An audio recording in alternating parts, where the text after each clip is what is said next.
Most of the good in the world doesn't make headlines. It just keeps showing up in small, stubborn ways. Welcome to the small signal. Every Tuesday afternoon around 3, a man sat at the same folding table inside a West Side laundromat, not washing clothes, not waiting on a dryer, just sitting there.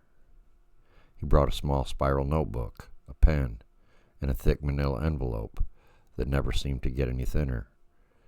He would open the envelope carefully, spread a stack of cash across the table, count it twice, write something down, then slide the money back inside and seal it again.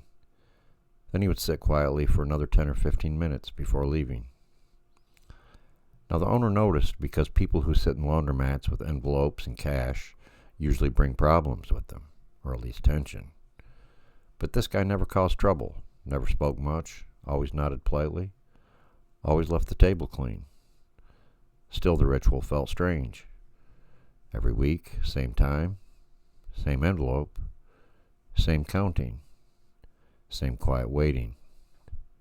The owner assumed it had something to do with rent or child support, or maybe one of those under-the-table hustles that keep neighborhoods running when paperwork moves too slow. A few regulars noticed too. One woman joked that he looked like he was laundering money in the most literal way possible. Someone else guessed he was saving for a car. Another thought maybe he was paying somebody off. Nobody ever asked him directly. One Tuesday, the dryers were louder than usual and the laundromat felt unusually crowded. A young woman came in carrying 2 trash bags full of clothes and a toddler on her hip. She looked tired in a way that sleep doesn't fix. She struggled to load a machine while keeping the child from grabbing detergent pods like they were candy. The man watched quietly from his table.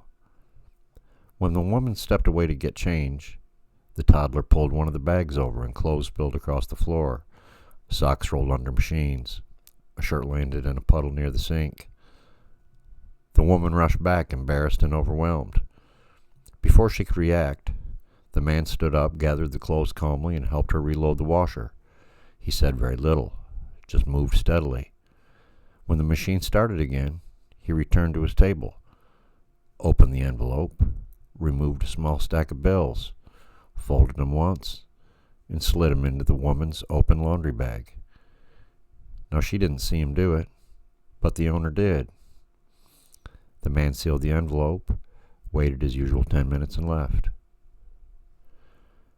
Now the owner debated whether to tell the woman, but something about the way it happened felt intentional, quiet, private, maybe even respectful. Later that evening, the woman came back in. She wanted to thank the person. She had found the money when folding clothes and thought at first that she had miscounted her own cash. She explained that she had just moved into a new place after leaving a bad situation. The laundromat was the only way to keep up with clean clothes for work interviews and daycare applications. That money meant groceries for the week, gas, diapers. She asked the owner to tell the man thank you if he came back. And the man did come back in the next Tuesday. Same table, same envelope, same counting ritual.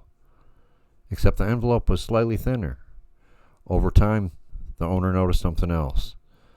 The envelope shrank slowly, but the man kept showing up until it was nearly empty.